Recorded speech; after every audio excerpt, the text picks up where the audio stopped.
CAT Mock 6 VARC. Let's first read the passage and summarize it, and then we'll look at the question and answers. This passage is about a book which talks about the relationship between religion and science. In the late 19th century, two books on science and religion were published within a decade of each other. In the Creed of Science, William Graham tried to reconcile new scientific ideas with faith. So, the first book tried to reconcile science with faith. In 1881, Charles Darwin, by then an agnostic, told him, "You have expressed my inner conviction, though far more vividly and clearly than I could have, that the universe is not the result of chance." So, there was a book which tried to show the relationship between religion and science, and Charles Darwin agreed with the views expressed in the book. The other book made a much bigger splash, The History of the Conflict Between Religion and Science by John William Draper, was one of the first post-Darwin tomes to advance the view that science and religion are strongly antithetical. The second book was a strong expression of the view. It was written by John William Draper, and in that book he said that science and religion are strongly antithetical, opposite to each other. Draper's bestseller told a story of antagonism that, ever since, has been the mainstream way to see this relationship. He said science and religion are opposite to each other, they don't like each other, they cannot get along with each other. And that view expressed by Draper in his book has persisted, has become the view of the majority of the people about the relationship between science and religion. In Magisteria, his illuminating new book, now we've talked of two books, now there's a third book that we're talking about.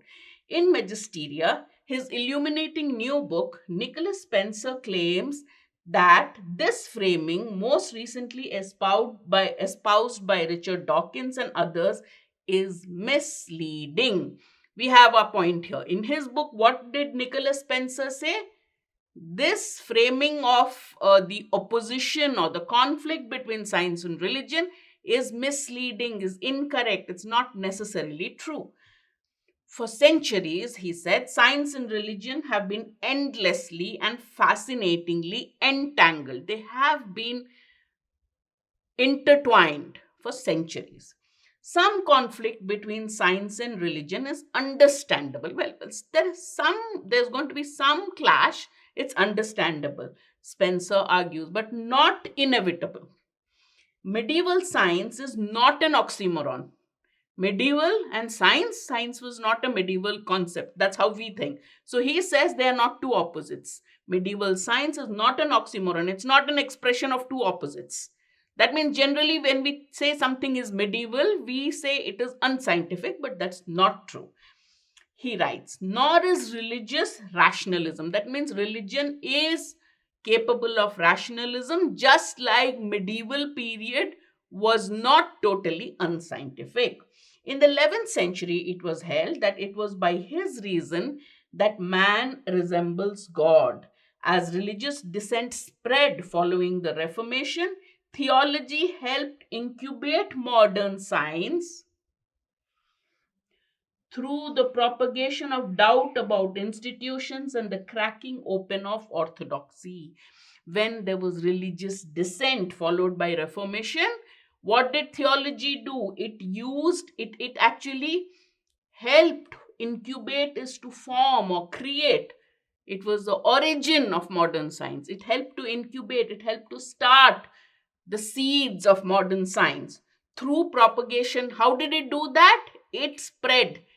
If there are institutions, if there are orthodoxies, it taught people to question those orthodoxies, to doubt the authenticity of institutions, to challenge institutions, to challenge orthodoxies, to go against them. That's what theology taught. So theology helped to start off science. It was the origin. It helped to develop the scientific way of thinking in a manner. An emergent tribe of naturalists strove to show that creation pointed towards a creator. Exploration of nature itself was a form of worship. Mr. Spencer, the author of the third book we're talking about, traces the interaction of the two disciplines in fascinating detail. So, what does he do in his book?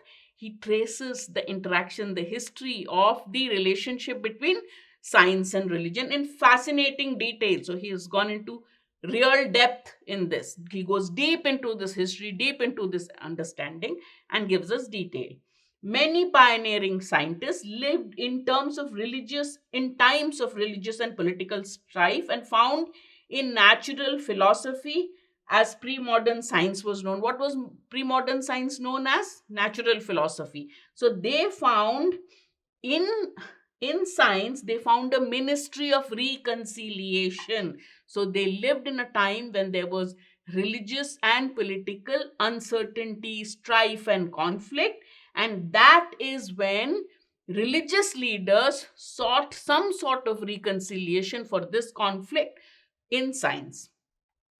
By supplying an arena for calmer debate that was beyond clerical control, science saved religion from itself. So, in a way, it gave a platform for debate which was not under the control of church, or the clerical control is control of religion. Science in a way saved religion, because you cannot suppress conflict, you cannot suppress debate. And so by allowing debate, allowing questions, allowing debate on this topic, science, according to Spencer, saved religion from itself. The roll call of scientists who were people of faith runs from Michael Faraday and James Clerk Maxwell to Mendel and Lemaitre. So all these people were people of faith, but they were scientists. Scientists who were earlier people of faith. They belonged to the church, so they must have been Jesuits or priests in a church, but they turned scientists. So the roll call of scientists who were people of faith runs from Faraday, Maxwell, Mendel, all these people. And Lemaitre was a Belgian priest who, on the basis of mathematical calculations, first proposed that the universe was expanding and therefore had a beginning. In 1933, he made a key observation. Neither St. Paul nor Moses had the slightest idea of relativity. These are famous theological people. These are people related to religion, right? Moses, the laws of Moses, the integral part of Christianity. So Moses and St. Paul had no idea about relativity. They were religious people. They were religious heads. They had no idea about relativity and science. Same time, but what were they good at? They could see the question of salvation. They knew things about salvation, about the end of life, about where do you seek peace. On the other questions, they were as wise or as ignorant as their generation. So if you ask them scientific questions or relativity, they were not experts. But on religion, they were. On questions of salvation, they were. In other words, science and religion are not different attempts to do the same thing. They are not trying to do the same thing. They are different in different ways. They're not different attempts to do the same thing. So how did the conflict begin? This is what the next paragraph tells us. Mutual hostility has risen in recent decades. Sociobiology now seeks to explain all human life and behavior, including morality and the mind, in terms of evolution. As well as clinging to a morality derived from scripture, some religious zealots still reject Darwin's theory altogether. So here you have sociobiology, which totally rejects religion, and you have religious zealots who are rejecting science and the basis of science, like Darwin's theory of evolution. Mr. Spencer thinks it is disciplinary overreach for either side to dismiss the other entirely. These disciplines are totally different. So why are they trying to only look at their point of view and rejecting the other? In rejecting the validity of what the other is saying, they are overreaching. It's a question of overreaching. Their subject is not, their expertise doesn't lie in rejecting what the other person says. So you are going beyond your disciplinary overreach. Science and religion overlap within us. In other words, humans are complex. They should be able to tolerate complexity without declaring war. We are complex. We have religion, we have science in us. So we can survive without declaring war on each other, on religion and science, or religion and science need not declare war on each other. Clear?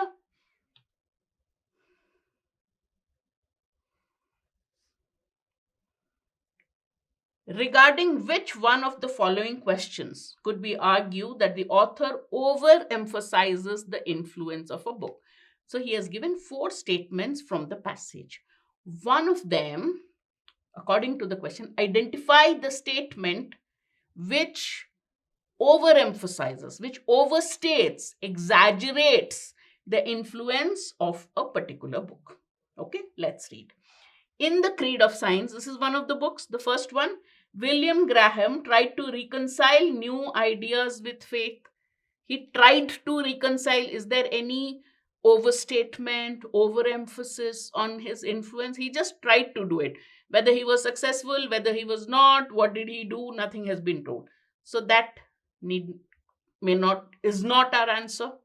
Second, the writers of the Bible could see into the questions of salvation. Okay, is that overemphasizing? They could see into the question of salvation. He didn't say they solved or answered the question of salvation. He could see into the question of salvation. On other questions, they were as wise or as ignorant as the other generation. So this is a conditional sentence which has so many qualifications. No overstating here. Draper's bestseller told a story of antagonism, the antagonism between science and religion, that ever since has been the mainstream way to see this relationship. So, what is the statement saying? In his book, which became a bestseller, he said science and religion are antithetical. And ever since that book, this is the mainstream view of religion.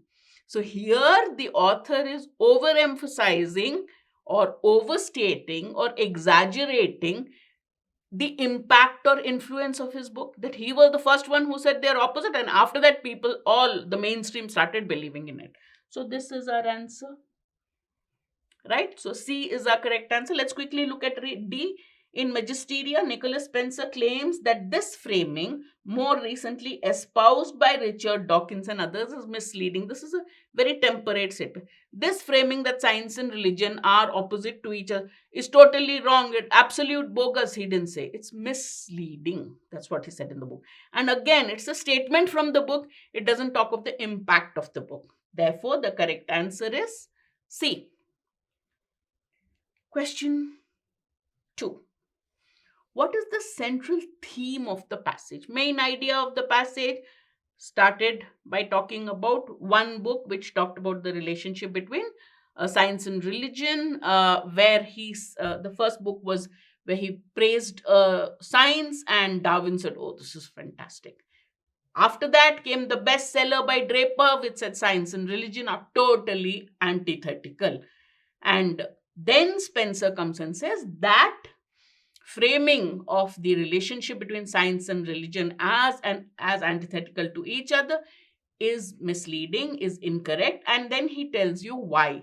He said from the beginning, this is what happened. In times of political and religious strife, that is when in times of religious and political strife, science helped to reconcile and save religion from itself. And religion and theology gave incubated science, gave an incubation to scientific thought by doubting institutions and breaking orthodoxies. And then in the last paragraph, if you remember, the author says that, in the second last paragraph, the author says that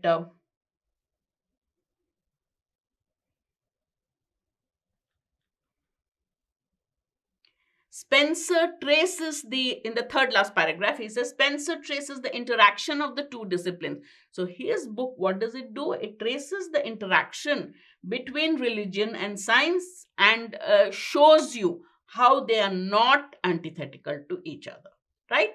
So talks about one book which says they're antithetical, second antithetical, but Spencer says those two books were wrong, and then he traces the history of science and religion to tell us that the relationship is not antithetical. So what is the what is the central theme of the passage?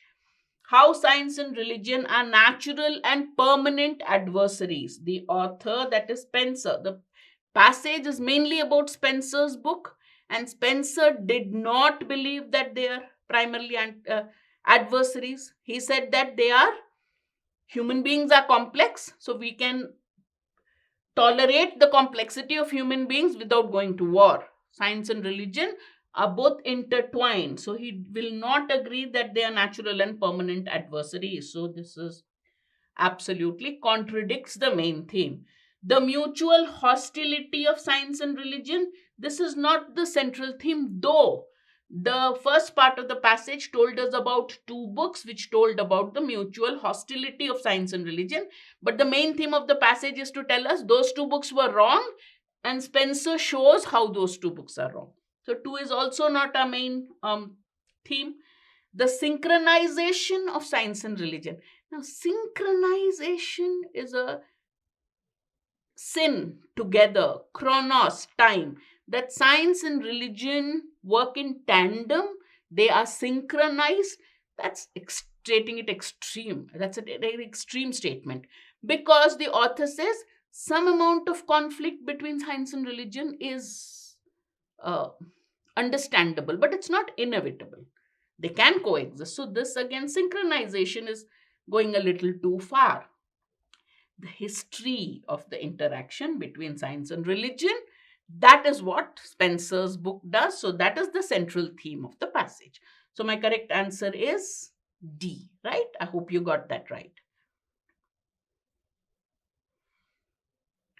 The author implies that science and religion, the author of the passage, what does he imply? Now, when you read the passage, you get the idea, you get a clear idea of the author's views. Now, if this author didn't agree with Spencer's view, he would have pointed it out. He mentioned two books which said science and religion are antithetical. At the same time, when he mentioned Spencer's book, it's all praise. Therefore, we can infer that the author would agree with Spencer's point of view or his line of thought on this. So let's see what we can infer about science and religion, or what has the author implied, not exactly stated it in so many words, but made his meaning very clear. They are different attempts to do the same thing. They are not different attempts to do the same thing. That's what he said in the passage. So A is wrong. He said that science and religion are not different attempts to do the same thing. He gave the example that you can ask Moses didn't know anything about the laws of relativity, right? Moses or any religious leader's knowledge of science was as good or as bad as yours and mine. Similarly, but they had their own area of expertise, just like scientists have their own area of expertise. So science and religion are not different attempts at doing the same thing. They deal with totally different aspects of life and the earth, right? That's what he said. So A contradicts the passage. They are different paths to the same truth. What path? What truth? So B is a very generic statement. It could be about anything. So this has not been mentioned by the author. What truth are we talking about? The author only talks about the relationship between science and religion in human life, in a human being. But he has not talked about different paths to the same truth. What is the truth? God or science, or what is it? B is an irrelevant option because it's a very general option, generic statement.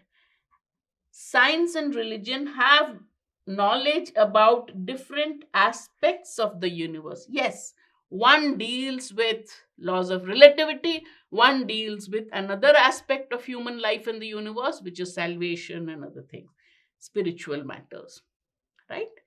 Therefore, C is the correct answer. Now, let's quickly look at D. They are mutually exclusive disciplines with no common areas of interest, which is exactly opposite of what he says. He says they are intertwined, they are entangled. and they are part of us, part of a complex human being. So D also contradicts the passage. So the correct answer is C.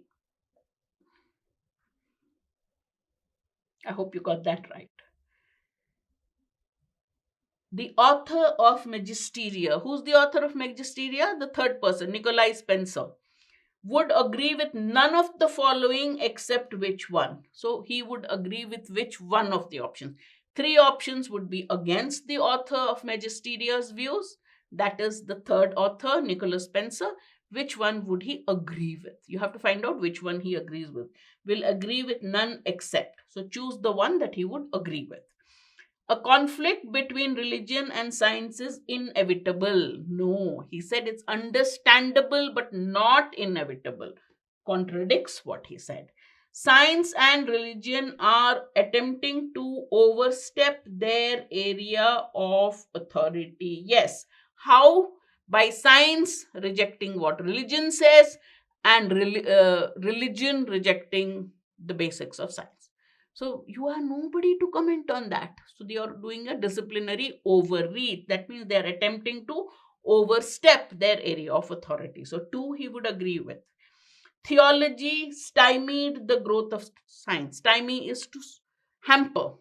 No, theology, he said, incubated science, right? It saved religion from its science saved religion from itself, but religion and theology, by doubting institutions, by breaking orthodoxies, it actually was a kind of incubation of scientific thought.